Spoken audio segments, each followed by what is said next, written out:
Bonjour à toutes et à tous, bienvenue dans cette nouvelle vidéo, c'est Franck-Pierre de l'atelier des nouveaux entrepreneurs.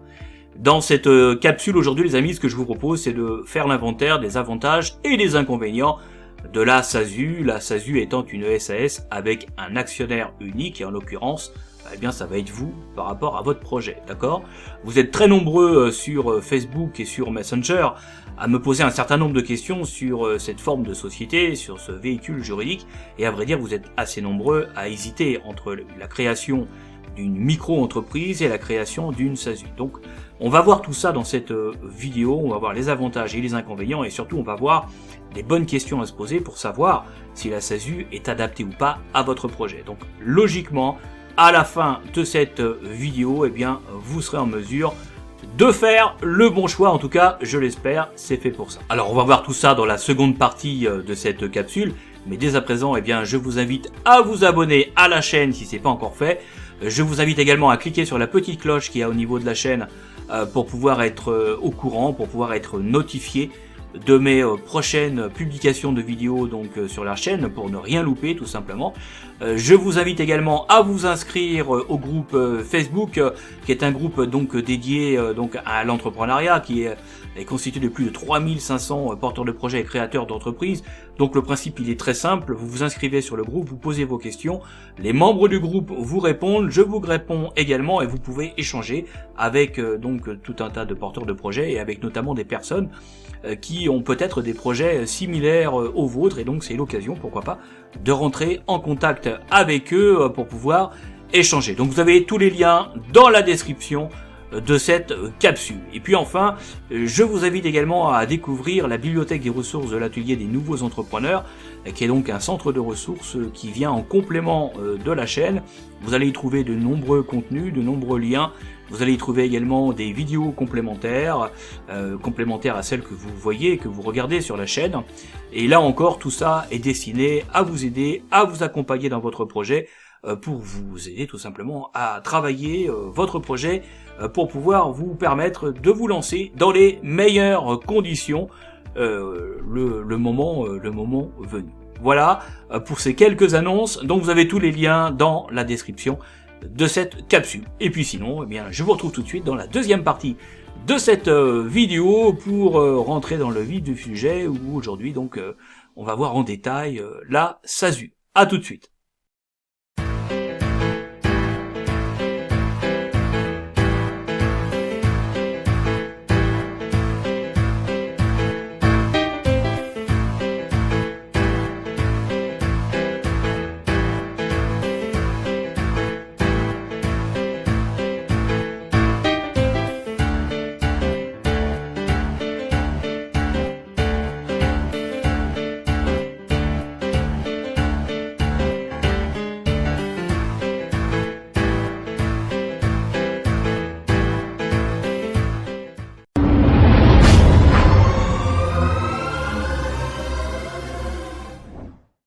Bienvenue dans la deuxième partie de cette capsule les amis, et donc on va voir ensemble les grandes caractéristiques de la SASU qui est, je vous le rappelle, la société par action simplifiée unipersonnelle. Et dans cette vidéo on va voir aussi en quoi, parce que c'est finalement ça le plus important, on va voir en quoi la SASU pourrait être intéressant par rapport à votre projet de création d'entreprise, et en quoi elle serait même peut-être préférable par rapport à une micro-entreprise ou par rapport à une entreprise unipersonnelle à responsabilité limitée, ce qu'on appelle le URL. Alors je vous parle de la SASU aujourd'hui parce qu'en fait j'ai beaucoup de questions de votre part sur Messenger et au sein du groupe Facebook concernant eh bien ce statut juridique d'entreprise, parce que beaucoup d'entre vous hésitent justement entre la micro-entreprise et la SASU, et aussi souvent entre l'URL, puisque dans la mesure où eh bien un porteur de projet n'a pas d'associé, eh bien il va avoir finalement la plupart du temps un choix entre trois types de formes de structure: la micro-entreprise que vous connaissez sans doute déjà, et puis le URL et cette fameuse SASU.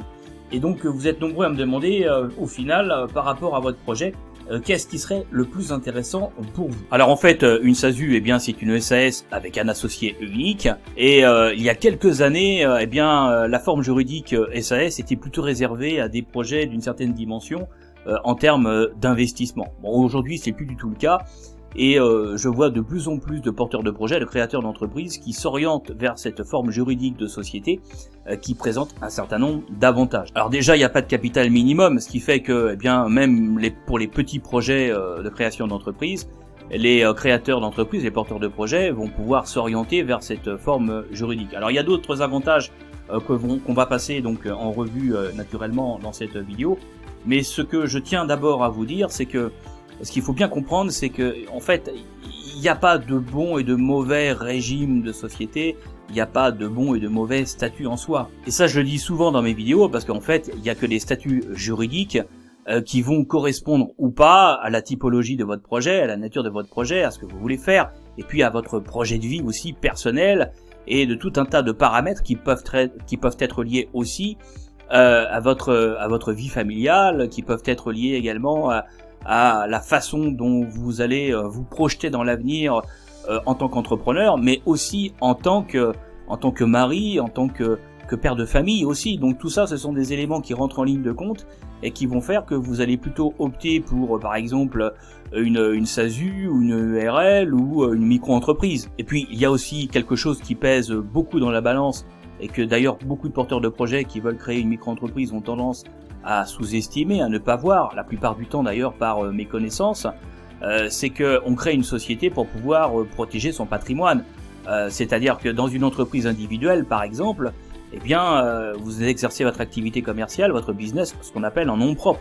Ce qui veut dire que si vous faites des dettes dans le cadre d'une activité commerciale ou artisanale, peu importe, hein, quand je dis commerciale, c'est au sens large, eh bien, si vous faites des dettes professionnelles, eh bien, les créanciers vont chercher à se faire rembourser sur votre patrimoine personnel. Alors que dans le cas d'une société, on monte une société justement pour bien séparer les choses.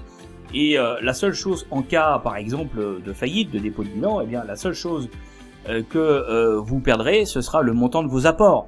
C'est le principe même du fonctionnement en société, et c'est pour ça que beaucoup de créateurs créent une société pour notamment, et c'est bien pour ceux qui ont du patrimoine ou qui prévoient d'en avoir dans le futur, par exemple, en se dotant d'un patrimoine immobilier pour avoir à terme des revenus récurrents au moment de la retraite. Alors attention, quand je vous dis ça, ça ne veut pas dire que dans le cas d'une création de micro-entreprise, vous n'êtes pas protégé, puisque il y a eu des modifications de loi qui ont fait que aujourd'hui la résidence principale du créateur en micro-entreprise va être protégée. Mais ce ne sera jamais une protection comparable à une société où là, les choses sont bien séparées, puisque une société, de par définition, elle va avoir sa propre personnalité morale en droit, d'accord? Donc les choses sont bien séparées. Ce qui n'est pas le cas en micro-entreprise, puisque je vous le rappelle que la micro-entreprise est une entreprise individuelle, donc ça veut dire que vous exercez en nom propre, ok? Donc vous êtes beaucoup plus exposé. Ensuite, si vous voulez créer ce qu'on appelle une entreprise individuelle à responsabilité limitée, ce qui est tout à fait possible et qui sert justement à protéger son patrimoine, où on va déterminer un patrimoine d'affectation, il faut savoir que, ok, c'est possible, mais derrière, il y a quand même pas mal de formalismes, et les formalismes, vous savez aussi bien que moi, que c'est pas gratuit, ça coûte de l'argent, et créer une entreprise individuelle à responsabilité limitée revient quand même assez cher.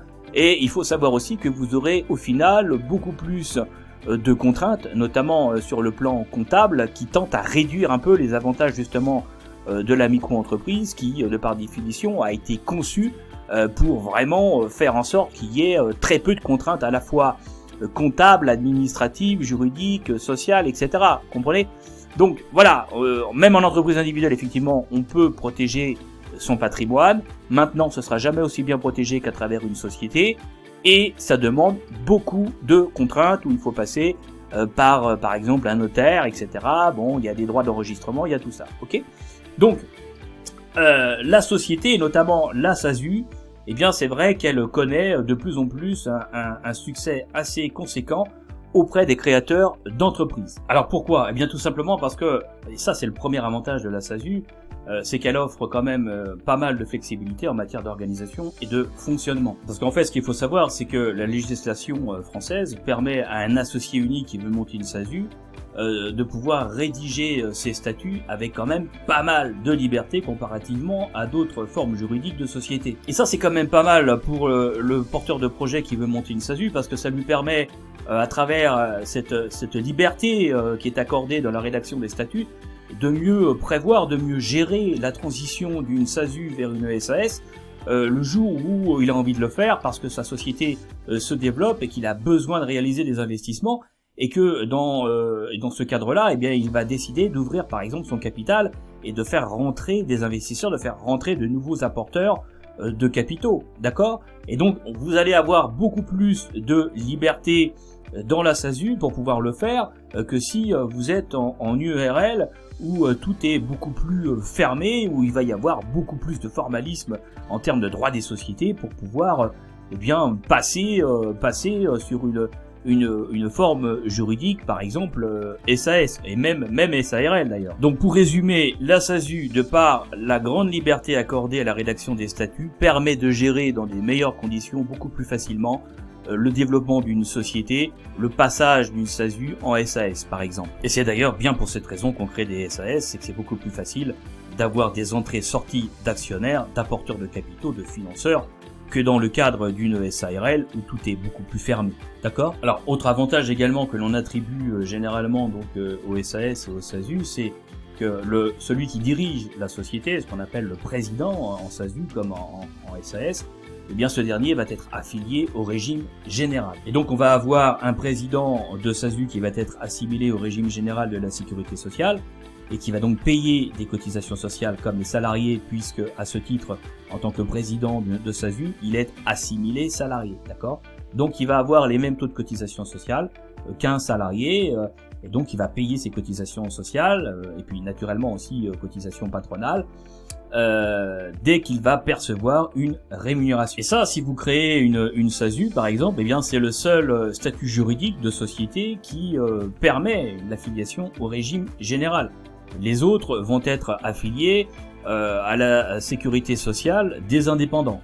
Pour tout ce qui relève par exemple des SARL ou des URL, eh bien les gérants de société sont des travailleurs indépendants et donc affiliés à la SSI. Et donc le président de SASU eh bien va bénéficier d'une protection sociale identique à celle des salariés qui sont affiliés au régime général de la sécurité sociale. Et donc il va profiter également, à revenu équivalent naturellement, eh bien en tout cas en théorie, d'une meilleure assurance vieillesse que les travailleurs indépendants. Je dis en théorie parce que c'est un argument que je trouve un peu fallacieux, même si la plupart du temps c'est l'argument que reprennent les comptables, les experts comptables. Je dis fallacieux pourquoi? Parce que finalement aujourd'hui nul ne peut prétendre ce que sera la retraite des salariés dans 10 ans ou 20 ans quand ils vont la prendre. Et c'est exactement la même chose pour les travailleurs indépendants. Sauf qu'un travailleur indépendant, lui, au final, si ses business se sont bien passés pour lui, naturellement, c'est ce qui suppose de faire des bénéfices, eh bien il aura acheté des appartements pour pouvoir, je dirais, se constituer sa retraite, ok? Alors qu'un salarié, lui, il ne peut compter que sur les points qu'il aura accumulés tout au long de sa carrière.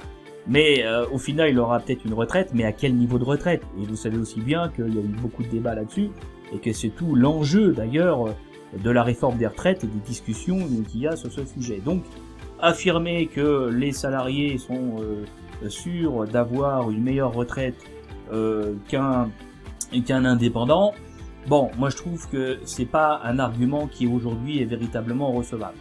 Bon, maintenant, c'est vrai que on peut quand même penser que quand on est président de SASU, on aura peut-être une retraite qui sera plus protégée qu'un travailleur indépendant qui lui va être soumis aux aléas de la rentabilité de son patrimoine. Mais bon, tout ça, vous l'avez compris, il faut le prendre quand même avec beaucoup de réserve. Alors, maintenant, ce qu'il faut savoir aussi, c'est que compte tenu du fait que le président de SASU exerce son activité en sa qualité de mandataire social, eh bien, il ne pourra pas bénéficier de l'assurance chômage.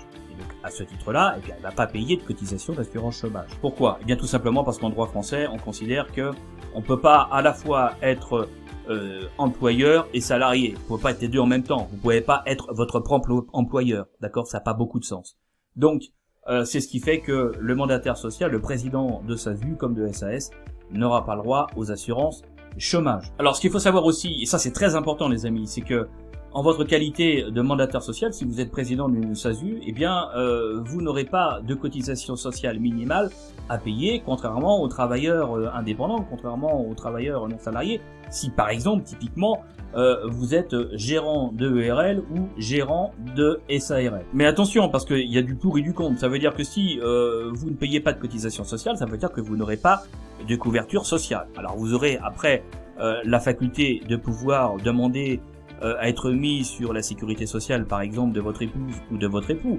Mais bon, si vous ne payez pas de cotisation sociale, vous n'êtes affilié à aucun régime de sécurité sociale au titre de vos fonctions. Donc, si vous êtes marié, eh bien, vous pouvez être amené à pouvoir le gérer pas trop mal, donc en demandant, comme je viens de vous le dire, à être affilié, donc à être mis sur la sécurité sociale de votre époux ou de votre épouse. Mais si vous n'êtes pas marié, si vous êtes en concubinage par exemple, eh bien ça va poser un certain nombre de problèmes, d'accord?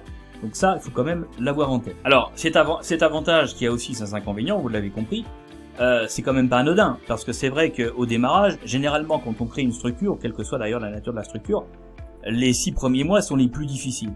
C'est bien pour cette raison que je dis souvent, quand vous créez une boîte, faites en sorte d'avoir à minima, je dis bien à minima, 6 mois de trésorerie qui vous permet eh bien de quand même vous verser une rémunération, parce que vous créez votre boîte, mais les 6 premiers mois d'activité vont être très difficiles, vous n'allez pas forcément faire des ventes tout de suite, développer votre chiffre d'affaires tout de suite, et donc vous n'allez pas pouvoir au cours des 6 premiers mois d'activité eh bien vous allez peut-être pas pouvoir vous verser un salaire.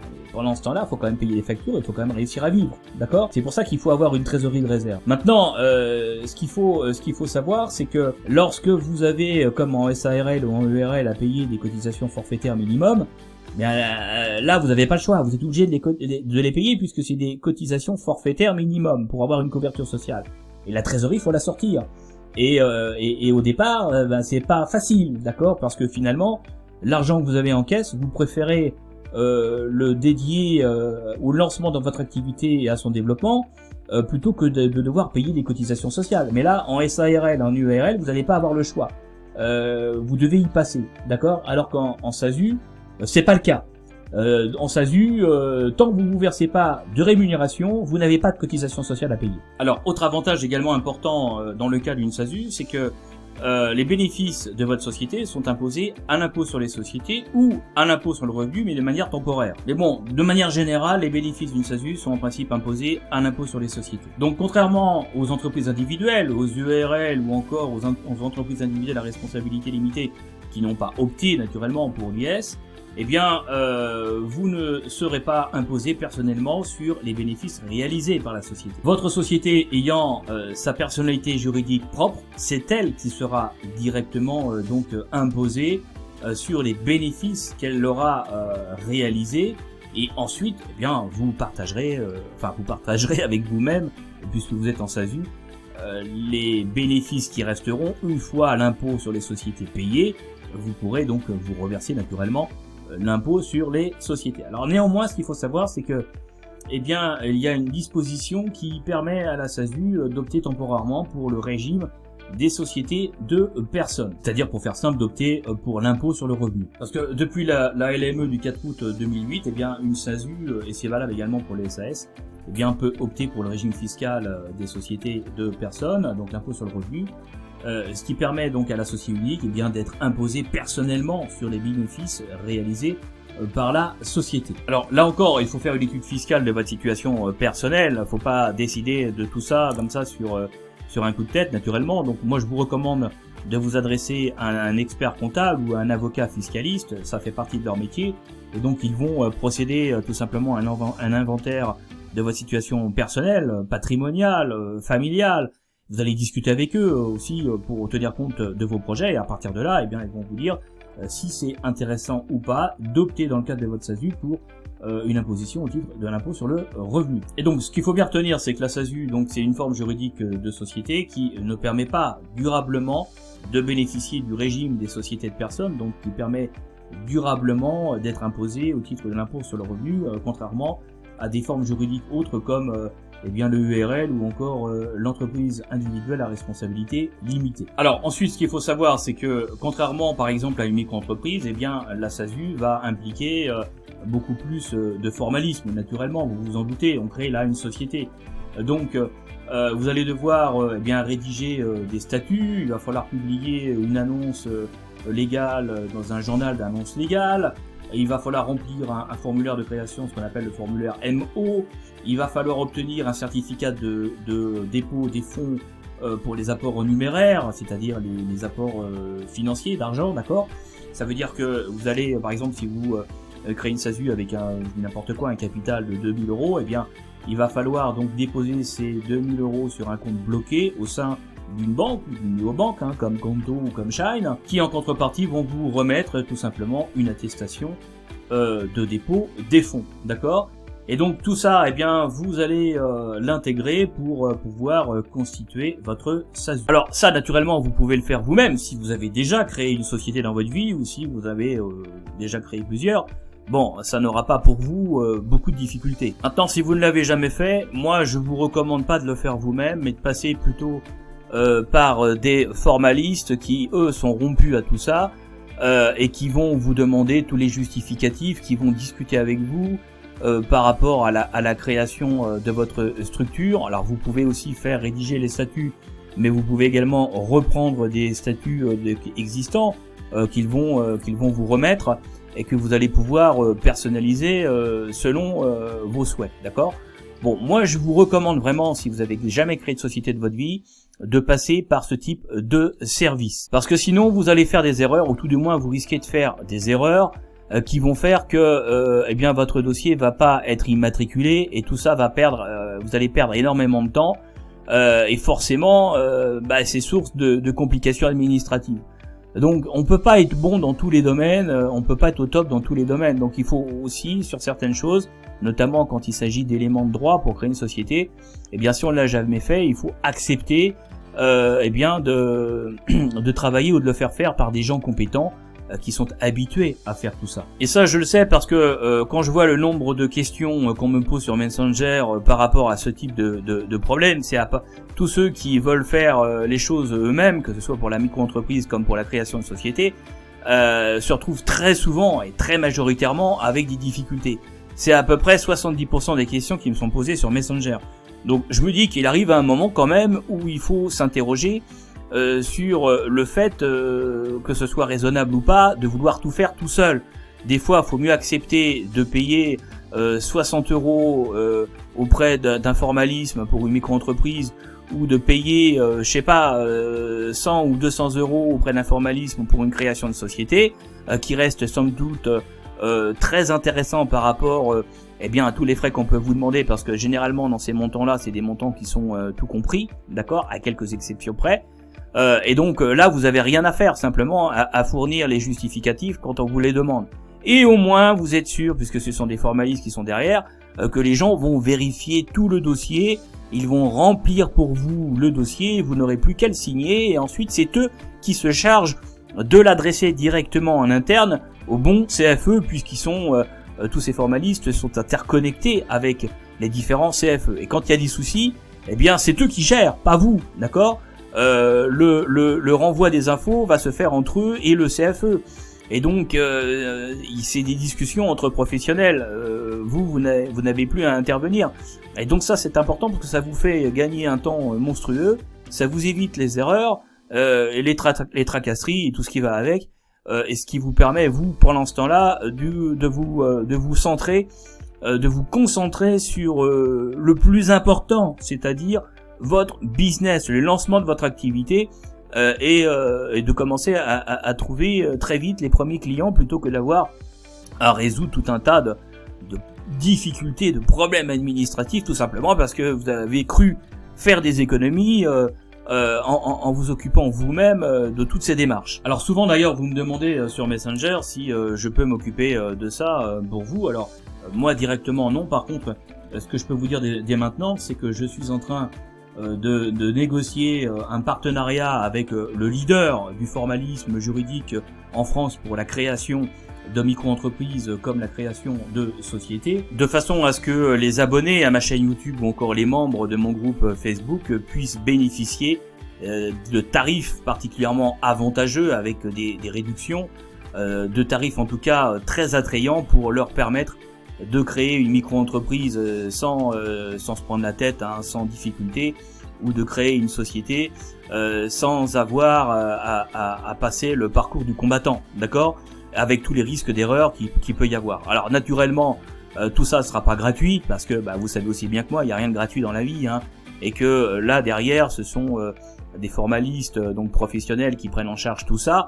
Mais ce que je suis en train de faire actuellement, c'est de négocier avec ce leader sur le marché français en matière de formalisme d'entreprise, de création pour la création d'entreprise, de façon à ce que vous tous, vous puissiez bénéficier des meilleurs tarifs. Alors, je vous cache pas que la négociation est difficile, les discussions sont âpres, et donc je vais mettre un lien dans la description de cette vidéo lorsque tout sera finalisé et que l'on aura réussi à se mettre d'accord sur les tarifs pour vous, donc abonnés de la chaîne YouTube et membres du groupe Facebook. Tous les liens seront également intégrés au sein de la bibliothèque des ressources de l'atelier des nouveaux entrepreneurs, au sein de laquelle vous pouvez, je vous rappelle, vous inscrire. Vous avez donc le lien dans la description de cette capsule. Donc je placerai au sein de la bibliothèque des ressources tous les détails sur cet éventuel partenariat une fois qu'il sera finalisé, qui vous permettra donc de pouvoir bénéficier de tout un tas d'avantages pour pouvoir monter votre boîte dans les meilleures conditions, en enlevant tous les risques d'erreur et tous les retards que je vois et tous les retours de dossiers que je constate lorsque les gens veulent tout faire eux-mêmes. Et encore, je vous parle même pas des erreurs qui sont faites au niveau des statuts, parce que beaucoup de porteurs de projets, qu'est-ce qu'ils font? Ils repiquent des statuts qu'ils trouvent sur internet. Manque de bol, ces statuts sont pas bons. Quand je dis sont pas bons, c'est qu'à-dire qu'en fait, soit ils correspondent pas à leur situation d'activité, ou alors ils ne prévoient pas tout un tas de dispositions qui est propre à leur situation personnelle ou à leur projet. Ou pire encore, il y a des statuts qui sont parfois mal rédigés avec des erreurs juridiques dedans. Et donc ça pose problème, parce que ça veut dire qu'il va falloir faire des modifications à terme. Et donc il va falloir réunir des assemblées générales, faire des procès-verbaux, modifier les statuts, et donc tout ça il va falloir de nouveau les redéposer. Donc les redéposer au greffe, les faire enregistrer au sein des impôts. Donc tout ça, ça coûte de l'argent. C'est pas donné, ça je peux vous le dire quand il s'agit de sociétés.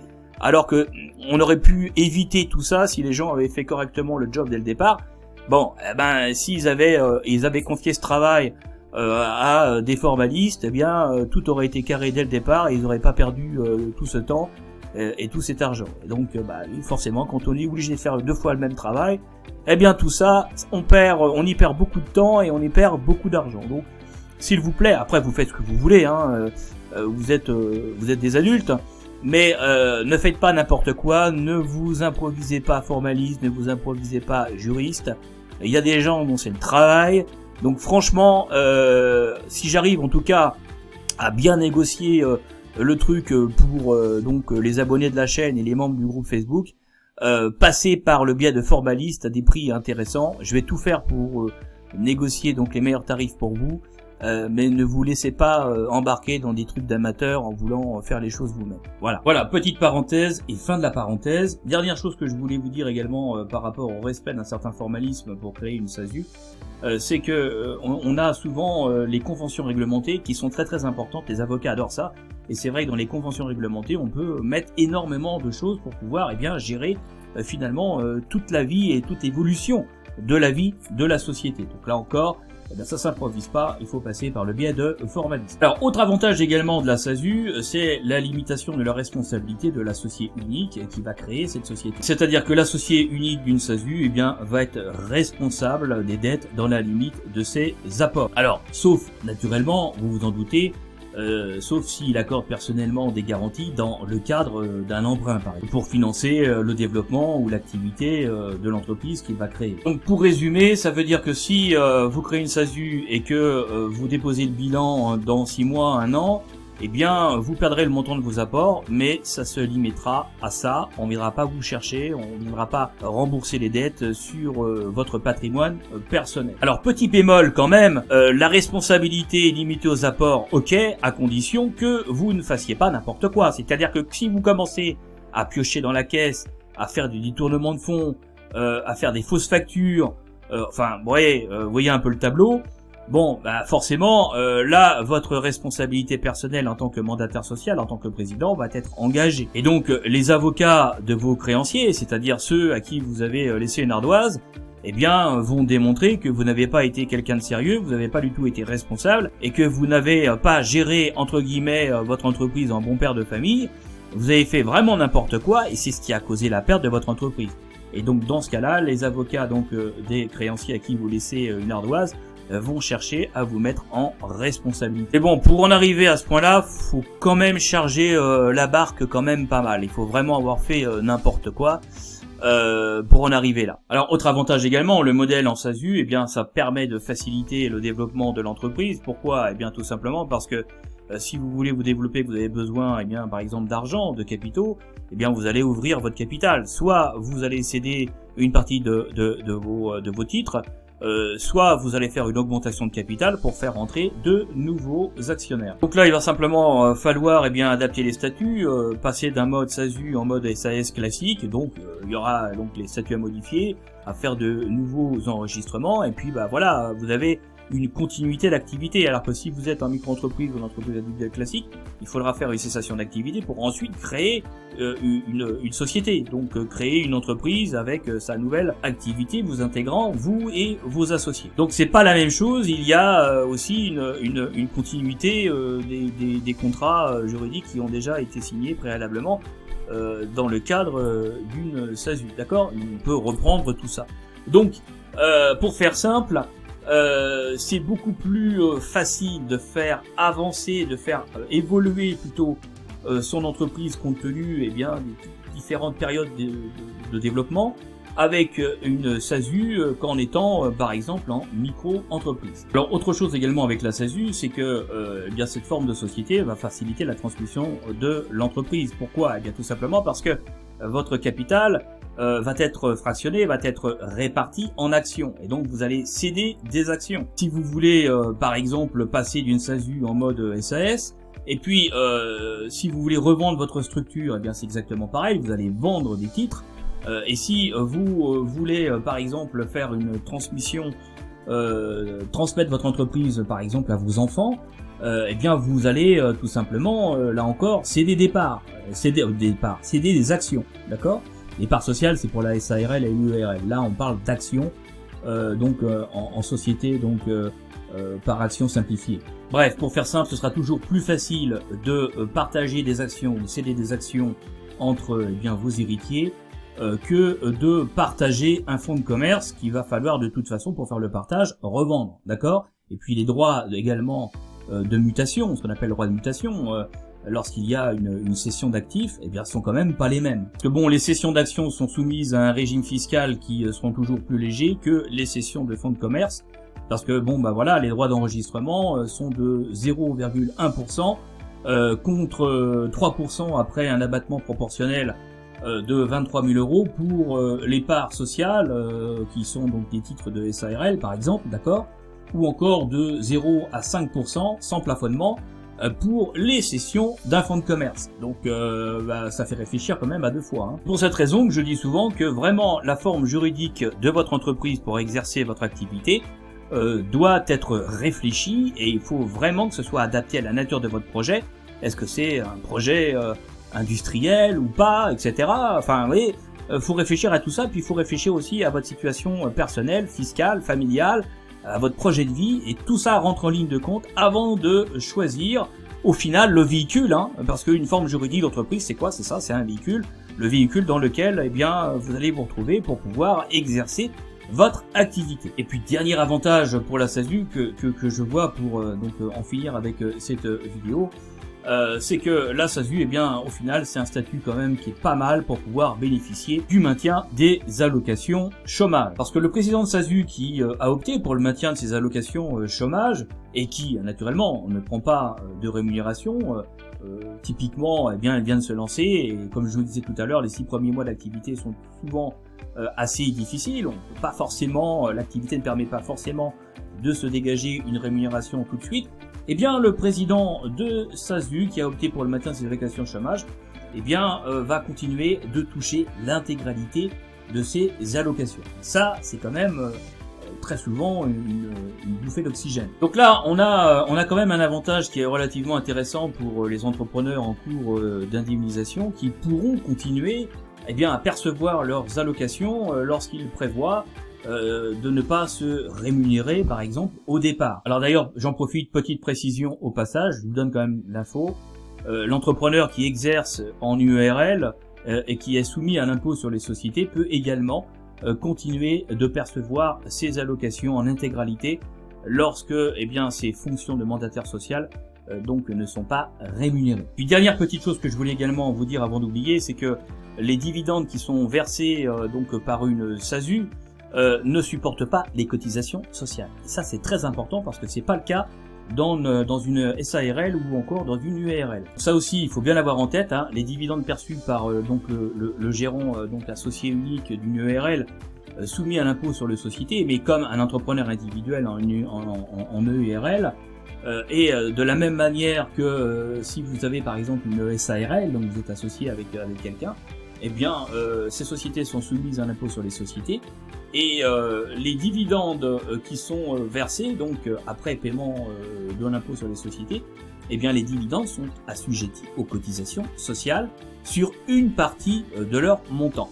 Là, en SASU, eh bien vous n'avez rien à payer. Donc c'est quand même pas anodin, parce que vous pouvez déployer comme ça des modes de stratégie comme ça de rémunération et donc d'optimisation fiscale. C'est-à-dire que typiquement en SASU, eh bien on va se verser une rémunération minimum qui va correspondre au SMIC pour avoir une protection sociale complète, et puis on va avoir une stratégie qui va privilégier les dividendes qu'on va pouvoir sortir, donc les bénéfices qu'on va pouvoir sortir de l'entreprise, qui ne sont pas soumis à cotisation sociale, qui certes vont être soumis à l'impôt sur le revenu, mais là encore vous allez avoir des abattements avec tout ça, et donc typiquement ces dividendes qui ne sont pas soumis à cotisation sociale vont vous permettre eh bien de faire par exemple de l'investissement locatif pour tout simplement construire votre retraite. Voilà les amis pour cette vidéo. Alors si je devais faire une synthèse de tous les avantages et inconvénients d'une SASU, je vous dirais qu'au niveau des avantages, eh bien, vous avez la protection sociale du régime général de la sécurité sociale pour le président. Vous avez également la flexibilité dans la définition des règles d'organisation et de fonctionnement de la société. Vous avez la protection du patrimoine personnel de l'associé unique, ça c'est pas rien. Vous avez, alors naturellement pour ceux qui ont du patrimoine, vous avez le choix possible en matière de fiscalité, soit impôt sur les sociétés, soit impôt sur le revenu, selon là encore la typologie de votre profil fiscal. Vous avez également l'absence de cotisation sociale sur l'intégralité des dividendes. Ça c'est pour les avantages. Maintenant vous avez aussi en contrepartie des inconvénients. Bah oui, on peut pas tout avoir non plus. Vous savez bien comment ça se passe.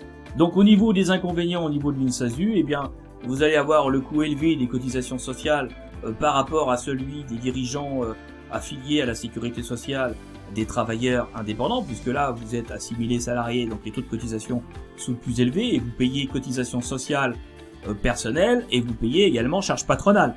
Donc grosso modo, par rapport à une rémunération que vous versez, vous allez être situé entre 70 et 80% au global de charges sociales, donc charges salariales plus charges patronales, ça fait entre 70 et 80% de votre rémunération. Donc faut quand même l'avoir en tête parce que c'est pas anodin. Vous avez aussi les formalités à accomplir pour la création de la société qui sont plus complexes que celles qui sont nécessaires pour créer par exemple une micro-entreprise. Et puis vous avez également les formalités à accomplir pour fermer la société où il faudra passer par une procédure de dissolution suivie d'une procédure de liquidation.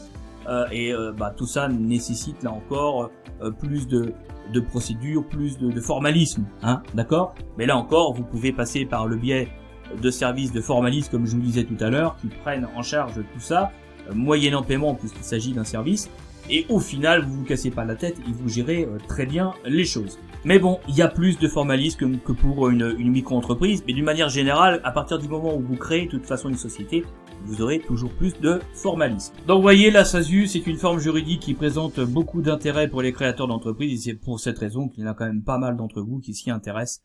Donc j'espère que cette vidéo vous aura apporté de la valeur et qu'elle vous permettra de mieux faire la différence entre SASU et micro-entreprise, ou une autre forme de structure, URL ou SARL par exemple. Et donc à partir de là, j'espère que cette vidéo vous permettra, en fonction de la nature de votre projet, je le répète, et en fonction de votre situation personnelle, j'espère que cette vidéo vous permettra tout simplement de prendre la bonne décision.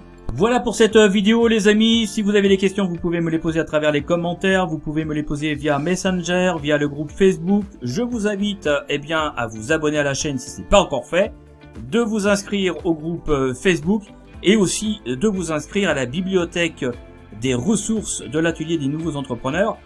J'ai dit aussi, j'irai surtout vous abonner, de vous inscrire à la bibliothèque de ressources parce que vous allez trouver des contenus complémentaires à toutes mes vidéos présentes sur la chaîne, et tout ça va participer à vous aider pour pouvoir construire sérieusement votre projet et vous lancer dans les meilleures conditions. Voilà les amis pour cette vidéo, je vous dis à bientôt, prenez soin de vous, salut!